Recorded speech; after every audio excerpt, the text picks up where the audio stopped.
말씀 톡톡. 우리 약함 아시오니 어찌 아니하될까.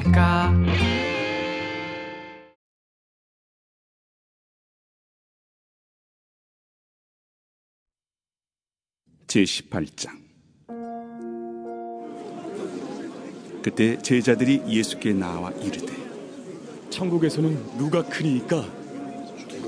예수께서 한 어린아이를 불러 그들 가운데 세우시고 진실로 너희에게 이르노니 너희가 돌이켜 어린아이들과 같이 되지 아니하면 결단코 천국에 들어가지 못하리라.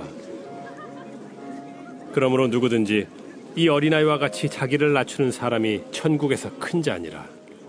또 누구든지 내 이름으로 이런 어린아이 하나를 영접하면 곧 나를 영접함이니 누구든지 나를 믿는 이 작은 자 중 하나를 실족하게 하면 차라리 연자 맷돌이 그 목에 달려서 깊은 바다에 빠뜨려지는 것이 나으니라.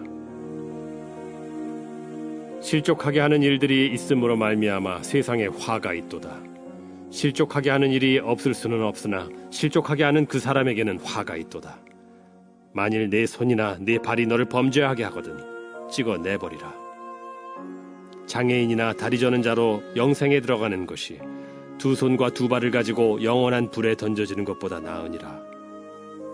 만일 내 눈이 너를 범죄하게 하거든 빼어내버리라. 한 눈으로 영생에 들어가는 것이 두 눈을 가지고 지옥불에 던져지는 것보다 나으니라. 삼가 이 작은 자 중에 하나도 업신여기지 말라. 너희에게 말하노니 그들의 천사들이 하늘에서 하늘에 계신 내 아버지의 얼굴을 항상 뵈옵느니라.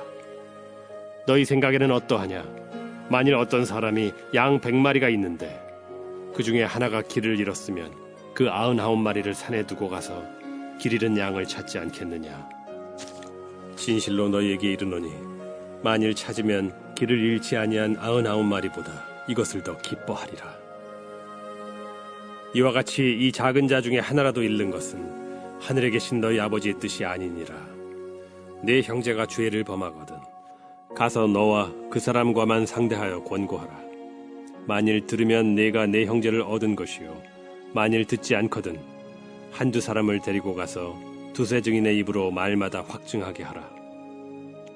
만일 그들의 말도 듣지 않거든 교회의 말하고 교회의 말도 듣지 않거든 이방인과 세리와 같이 여기라. 진실로 너희에게 이르노니 무엇이든지 너희가 땅에서 매면 하늘에서도 매일 것이요 무엇이든지 땅에서 풀면 하늘에서도 풀리리라. 진실로 다시 너희에게 이르노니 너희 중에 두 사람이 땅에서 합심하여 무엇이든지 구하면 하늘에 계신 내 아버지께서 그들을 위하여 이루게 하시리라. 두세 사람이 내 이름으로 모인 곳에는 나도 그들 중에 있느니라. 그때 베드로가 나와 이르되 주여, 형제가 내게 죄를 범하면 몇 번이나 용서하여 주리이까? 7번까지 하오리이까? 내게 이르노니 7번뿐 아니라 7번을 70번까지라도 할지니라. 그러므로 천국은 그 종들과 결산하려 하던 어떤 임금과 같으니 결산할 때 10,000달란트 빚진 자 하나를 데려오매 갚을 것이 없는지라. 주인이 명하여 그 몸과 아내와 자식들과 모든 소유를 다 팔아 갚게 하라 하니 그 종이 엎드려 절하며 이르되 내게 참으소서 다 갚으리이다 하거늘 그 종의 주인이 불쌍히 여겨 놓아보내며 그 빚을 탕감하여 주었더니 그 종이 나가서 자기에게 100데나리온 빚진 동료 한 사람을 만나 붙들어 목을 잡고 이르되 빚을 갚으라 하매 그 동료가 엎드려 간구하여 이르되 나에게 참아주소서 갚으리이다 하되 허락하지 아니하고 이에 가서 그가 빚을 갚도록 옥에 가두거늘 그 동료들이 그것을 보고 몹시 딱하게 여겨 주인에게 가서 그 일을 다 알리니 이에 주인이 그를 불러다가 말하되 악한 종아 네가 빌기에 내가 네 빚을 전부 탕감하여 주었거늘 내가 너를 불쌍히 여김과 같이 너도 내 동료를 불쌍히 여김이 마땅하지 아니하냐 하고 주인이 노하여 그 빚을 다 갚도록 그를 옥졸들에게 넘기니라. 너희가 각각 마음으로부터 형제를 용서하지 아니하면 나의 하늘 아버지께서도 너희에게 이와 같이 하시리라. 샬롬, 반갑습니다. 9월 한 달이 이렇게 시작이 되었습니다.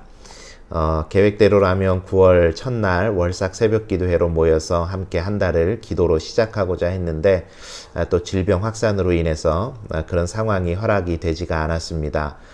그러나 이렇게 온라인으로 우리가 만나서 말씀 나눌 때 동일하게 하나님께서 우리의 삶에 역사해 주시고 기도하며 이 한 달을 시작하실 때 하나님께서 이 한 달도 인도해 주시고 보호해 주시고 섭리해 주시는 그런 은혜를 우리 삶에 허락해 주실 줄 믿습니다.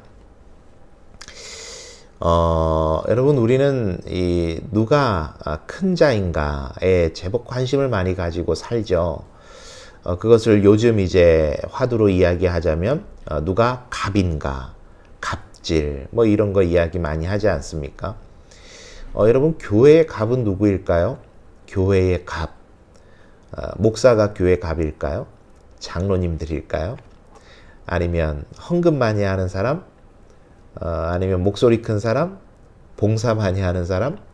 아니면 그 교회에 오래 다니신 분? 누가 갑일까요?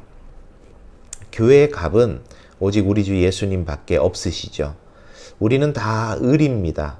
을끼리 서로 손잡고 서로가 서로를 보듬어 주면서 서로를 세워주면서 갑이신 우리 주님을 섬겨 나가는 것, 그것이 교회이지 싶습니다. 예수님께서 그려보시는 교회가 그런 교회였겠죠. 공동체였겠죠. 그런데 오늘 본문의 말씀에 보니까 제자들은 조금 관심이 달랐던 것 같아요. 천국에서 누가 크니까 예수님께 질문을 합니다. 그런데 그 관심이 어느 정도였냐면 마가복음에서는 제자들이 길을 갈 때에 그 일로 인해서 쟁론했다 그랬고 도착한 다음에 예수님께서 너희가 길에서 다퉜던 게 무슨 일이냐 라고 물으실 정도였으니까 제법 언쟁을 했던 것 같습니다. 그러나 이제 제자들의 마음을 아시고 그것을 바로잡아 주셔야 되겠다 싶으셨겠죠. 어린아이 한 명을 부르셨습니다. 그리고 이 어린아이를 일컬어서 말씀하시기를 너희가 돌이켜 이 어린아이들과 같이 되지 아니하면 결단코 천국에서 큰 자 작은 자 상관할 것 없이 아예 들어가지도 못할 것이다. 이렇게 이야기를 하세요. 그러면서 그 어린아이의 특징에 대해서 이야기하실 때 누구든지 이 어린아이와 같이 자기를 낮추는 사람이 천국에서는 큰 자다. 이렇게 이야기를 하셨습니다. 여러분, 지금 현 시대의 어린이들을 생각해 보면 어린이들이 자기를 잘 낮추는 존재인가요? 뭐 어린이 비하 발언은 아닙니다만은 그렇지는 않은 것 같아요. 이기적인 모습도 참 많고 어떻게 보면 도덕적인 관념도 많이 성장하지 못했을 나이고 그러다 보니까 미성숙한 모습들이 많이 보이지 않습니까? 섬긴다? 그거하고는 조금 거리가 먼 것 같아요. 그런데 이제 예수님 당시에는 예수님의 이 비유가 귀에 쏙쏙 들어왔을 것 같습니다. 왜냐하면 당시에는 사회적으로 어린이라는 존재는 거의 존재로서의 취급을 받지 못하던 그런 때였습니다. 그러니까 제자들에게 있어서 이 예수님의 말씀은 이해가 쏙 됐을 것 같아요. 아, 이렇게 존재감 없이 있는 것이 천국에서는 큰 자겠구나. 존재감 없이 섬기는 자들이 큰 자인 것이구나 라고 이해를 했을 것 같습니다. 그리고 예수님께서 그 말씀을 진행해 나가시는데 5절에 보니까 또 누구든지 내 이름으로 이런 어린아이 하나를 영접하면 곧 나를 영접함이다. 그렇게 이야기를 하시죠. 예수님과 그 어린아이를 동일시하시면서 이 어린아이를 영접하는 게 곧 나를 영접하는 것이다. 그리고 이 어린아이 한 명을 실족하게 하면 연자맷돌을 메고 바다에 빠지는 게 나을 정도로 하나님께서 싫어하시는 일이다. 그렇게 설명을 하신 겁니다. 그러니까 여기에서는 우리가 두 가지 메시지를 한번 생각을 해볼 수 있을 것 같습니다. 첫째는 낮아지고 낮아짐의 모습을 통해서 섬기는 자가 하나님께서 인정하시는 자다. 내가 갑이다. 내가 힘이 있다. 내가 이 교회에서 이만큼 했다. 내가 이 지역사회에서 이만큼 하고 있는 사람이다. 이런 포지션을 가지고 있는 사람이다. 그것을 내세우는 사람을 주님께서 인정하시는 것이 아니라 저는 아무것도 아닙니다. 저는 존재 자체가 미약합니다. 그런 모습으로 섬겨가는 사람을 하나님께서는 귀히 여기시고 그런 사람을 하나님의 일꾼으로 인정해 주신다라는 것입니다. 그러면서 예수님께서 말씀을 진행해 나가시는데 잃어버린 양 한 마리의 비유를 들려주고 계시죠. 99마리에 비해서 한 마리의 양은 어떤 존재입니까? 연약한 존재죠. 우리 같으면 어떨까요? 여러분들은 책임감 있으셔서 그 한 마리를 찾아 나서실 것 같습니다. 그런데 실리를 따져서 한번 생각해 보면 그 99마리의 양이 위험에 처할지도 모르겠고 어떻게 될지도 모르는데 그 한 마리의 양을 찾아 나선다? 너무 모험 같습니다. 그러나 그 목자는 그 양을 찾아 나섭니다. 왜죠? 그 양에 대한 사랑의 마음이 있기 때문입니다. 예수님께서는 이 한 마리의 양을 찾아 나서는 그 목자의 사랑의 마음을 이야기하시면서 우리가 어린아이와 같이 낮추어서 섬기는 자가 되고 또 그런 연약한 자들을 섬겨가는 일에 어떤 에너지로 다가갈 것인가? 바로 하나님께서 우리를 사랑하셨던 그 큰 사랑을 본받아 이웃을 섬겨가는 자리로 나아갈 것을 우리에게 당부하고 계신 것입니다. 여러분, 눈에 보기에 좋은 사람, 사랑할 만한 사람을 사랑하는 것은 누구나 다 하는 것입니다. 그러나 예수님께서 십자가에서 보여주셨던 아가페의 사랑은 나를 저주하는 저 사람들, 나를 핍박하는 저 사람들, 나를 왕으로 여기지 않는 저 사람들까지도 하나님께서 나에게 주신 사명에 의지하여서 내가 사랑하고 품고 나아가겠습니다 라고 하는 그 아가페의 사랑은 애써서 노력해서 하나님의 사랑을 본받아 나 또한 그렇게 사랑하는 것이 바로 아가페의 사랑, 예수님께서 우리에게 보여주셨던 사랑인 것이죠. 우리 사랑하는 성도님들, 이 9월 한 달을 살아가실 때에도 세상을 그렇게 사랑해 가시기를 바랍니다. 낮고 낮은 자리에서 섬겨가는 여러분 되셨으면 좋겠습니다. 교회 안에서도 마찬가지입니다.